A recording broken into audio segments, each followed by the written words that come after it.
హిందువు ఎప్పుడు ఆయుధదారే. కర్రలేని వాని గొర్రెగరుచు అంటారు. వాహనం ఆయుధం లేని హిందూ దేవీ దేవతలు ఉండరు అసలు. తత్రైవ భగవాన్ విష్ణు శంఖ చక్ర గదాధర. అంటే కర్దముని యజ్ఞంలో మహావిష్ణువు శంఖ చక్ర గద ధరించి ప్రత్యక్షమయ్యాడు.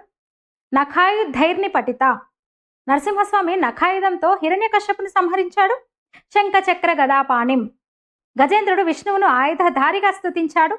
ఇక అమ్మవారి ఆయుధాల గురించి అసలు చెప్పక్కర్లేదు. అంటే శక్తి స్వరూపిణిగా స్త్రీ ఆయుధాలు ధరించింది సనాతనంలో. మరి ఇప్పుడున్న ఫెమినిజం ఏం చెప్తుంది? ఏమంటుంది ఫెమినిజం? పురుషుల్లా ప్యాంట్లు షర్ట్లు ధరించమంటది. అయితే ఆయుధం ఇచ్చే ఆత్మవిశ్వాసం ఇంకేది ఇవ్వదు. అదే సమయంలో ఆయుధం వెనుక ఉండే హృదయం కూడా ముఖ్యం.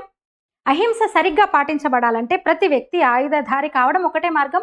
మనల్ని నిరాయుధులుగా మార్చి భీరువుల్ని చేసి శాశ్వత బానిసలుగా మార్చే కుట్రలు చేశారు బ్రిటిష్ పాలకులు, క్రైస్తవ మిషనరీలు. భారత్కి చేసిన ద్రోహం అంతా ఇంత కాదు.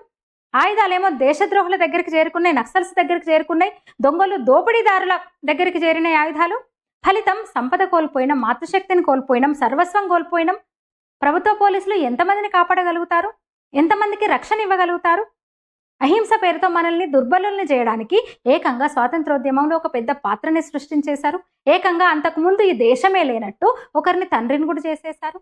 బుద్ధుడి సూత్రాల పేరుతో దేశాన్ని చేతనారహితం చేసేశారు. ఒక విదేశీ ఎడారి గొర్రె భావన తీసుకొచ్చి ఒక చెంప వాయిస్తే ఇంకో చెంప వాయగొట్టించుకొని మనల్ని వాజమ్మలం చేసేశారు.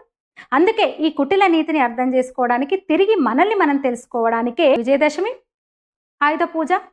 ఆయుధాలు కేవలం పూజించడానికి మాత్రమే కాదు. అయితే మనం రాజ్యాంగము చట్టాల్ని గౌరవించే హిందువులం మనం. అందుకే కనీసం కట్టె కలిగి ఉండాలి చేతిలో, మిరియాల పొడి కలిగి ఉండాలి బ్యాగులో. అన్నిటికంటే పెద్ద ఆయుధం బుద్ధి, దానికి పదును పెడుతూ ఉండాలి. అందుకే వివేకానంద వచ్చి చెప్పారు, స్వామి వివేకానంద అన్నారు, ఉక్కు నరాలు ఇనుప కండరాలు కలిగిన యువత ఈ దేశానికి కావాలి అని. కనీసం మన శరీరాన్నైనా ఆయుధంగా మార్చగలిగిన శక్తిమంతులం మనం కావాలి.